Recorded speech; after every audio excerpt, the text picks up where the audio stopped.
Oke, baik Bapak Ibu.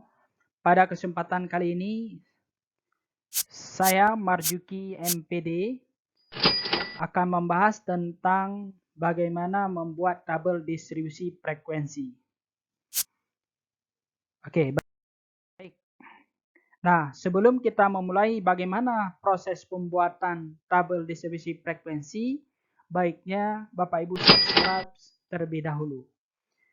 Oke.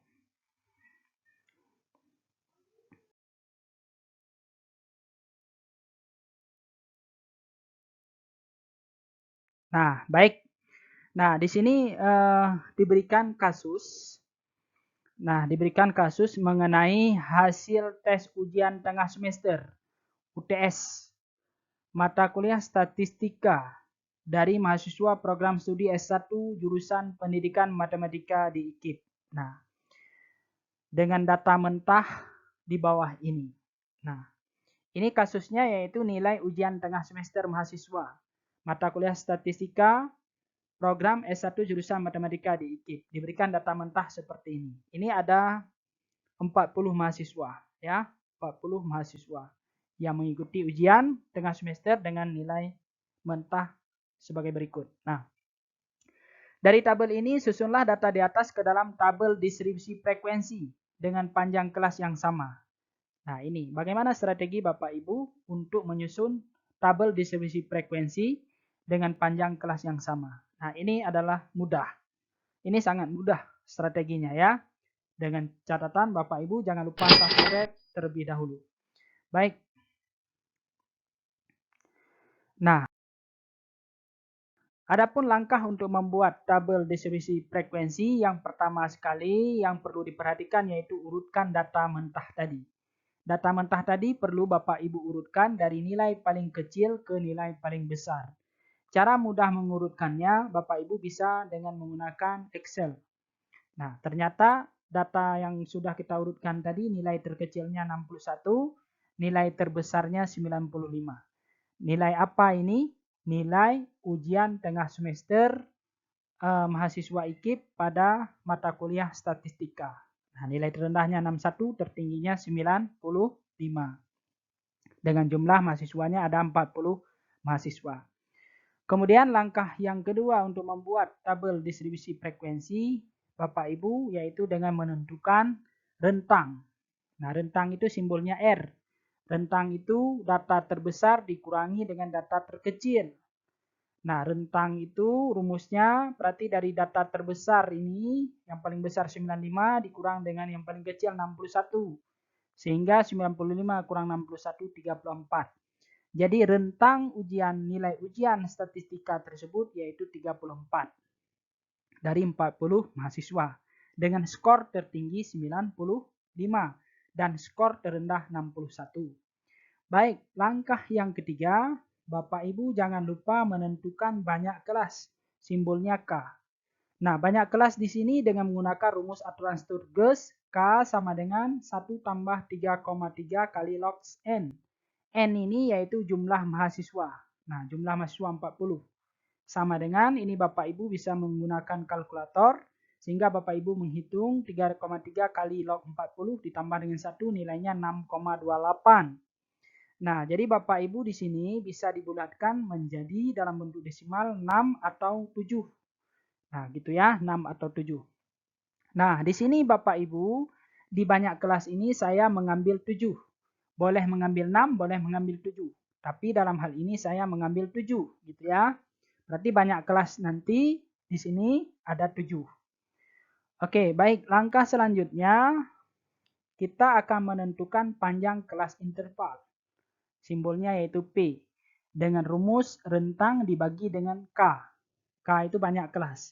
Rentang kita dapat dari 34, banyak kelas kita sepakat tadi mengambil 7. Sehingga hasilnya 34 bagi 7, 4,66. Maka dalam hal ini, di sini saya membulatkan dalam bentuk desimal 4,6 menjadi 5. Maka di sini saya mengambil panjang kelas 5, kemudian banyak kelas 7. Oke, baik. Kemudian langkah selanjutnya poin yang kelima ini, tentukan ujung bawah kelas interval pertama.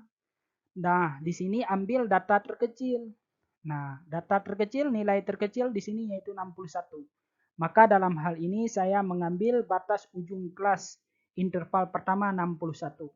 61 berarti panjang kelas tadi 5. Berarti 61, 62, 63, 64, 65. Nah, ini selisihnya adalah 5. Panjang kelasnya 5 ini, 61 ke 65, yaitu 5. Ini untuk kelas pertama, 61 sampai 65. Atau saya menulisnya 61 sampai 65 untuk kelas yang pertama. Berapa banyak kelas? Ingat, jangan lupa ada 7 kelas. Berarti 61, 65 untuk kelas pertama. Kelas kedua 66 ya. 66 sampai dengan 70. Ini kelas kedua. Panjangnya juga tetap sama dengan 5. Kemudian 71 sampai 75. Itu kelas yang ketiga. Kelas yang keempat 76, 80. Kelas yang kelima 81 sampai 85. Kelas ke-6 86 sampai 90. Satu lagi. Kelas ke-7 91 sampai 95. Pas kalau kita perhatikan semua data yang sudah kita urutkan sampai dengan 95. Kita punya 7 kelas dan panjang kelas yaitu 5. Baik Bapak Ibu, di sini nanti Bapak Ibu akan membuat turus. Turus itu adalah banyak nilai mahasiswa statistik atau banyak mahasiswa yang mendapat nilai di antara rentang 61 sampai 65. Ini 61 sampai 65. Ada berapa orang 61 sampai 65? Nah, Bapak Ibu bisa lihat dari sini 61 sampai 65. Ini satu orang, mahasiswa 2, 3, ada 4 ya. Ada 4 mahasiswa yang mendapat nilai 61 sampai 65. Maka turusnya di sini nanti kita bisa membuat ada 4. Atau frekuensinya 4 yang muncul. Begitu juga 66 sampai 70. Ada berapa 66 sampai 70? 2, 3, 4, 5, 6, 7, 8, 9. Nah, di sini ada 9 nanti. Begitu juga sampai 91 sampai 65. Coba 91 sampai 65. Ada berapa? 1, 2, 3. Ada 3. Kalau misalnya 81 sampai 85. Coba 81 sampai 85. Mana 81? Nah, ini dari sini ya, 81, 1, 2, 3, 4. Ada 4. Nah, di sini ada 4. Nah, baik seperti itu. Nah, langkah selanjutnya, setelah kita tahu seperti ini, langkah selanjutnya dengan mudah kita dapat membuat tabel distribusi frekuensi. Oke, nah sekarang kita buat tabel distribusi frekuensi. Nah, tadi 61 sampai 65 kita ada berapa tulisnya 4. Frekuensinya 4 yang munculkan. Kalau 91 sampai 95 tadi kita dapat ada 3 orang. Maka kita tulis 3 mahasiswa yang muncul. Nah, jadilah tabel distribusi frekuensi seperti ini berdasarkan langkah tahapan-tahapan yang di atas tadi. Baik. Nah, tugas Bapak Ibu sekarang, nah, setelah selesai membuat tabel distribusi frekuensi, bagaimana analisis dari bentuk tabel ini? Apa analisis tabel ini? Nah, tabel ini tadi kan kasus tentang mahasiswa UTS, ujian tengah semester pada mata kuliah apa? Statistika. Nah, dari tabel ini kita dapat melihat ini frekuensi terbanyak berapa? 11 orang. Nah, berarti mahasiswa IKIP. Nah, tadi kan kasusnya IKIP. Mahasiswa IKIP memperoleh nilai pada interval 71 sampai 75 itu paling banyak 11 orang. Berarti nilai ujian tengah semester pada mata kuliah statistika yang paling banyak diperoleh mahasiswa IKIP itu pada rentang 71 sampai dengan 75. Nah, seperti itu kita membaca tabel ini. Atau Bapak Ibu bisa juga membaca coba nilai frekuensi tersedikit paling sedikit yaitu ini 76 sampai 80. Jadi apa kesimpulannya? Mahasiswa IKIP mengikuti ujian tengah semester pada mata kuliah statistika nilai paling banyak diperoleh pada rentang 71 sampai 80 yaitu sebanyak 2 mahasiswa. Nah, seperti itu. Nah, atau Bapak Ibu bisa melihat yang lain-lain lagi. Nah, di sini Bapak Ibu bisa menelaah sekeperluan mungkin. Misalnya Bapak Ibu bisa melihat bilangan prima. Ada nggak bilangan prima di sini? Misalnya ini bilangan prima. Kalau di sini kita lihat bilangan prima 2, 3, 11 ya bilangan prima. Nah, 11. Bilangan prima genap 2.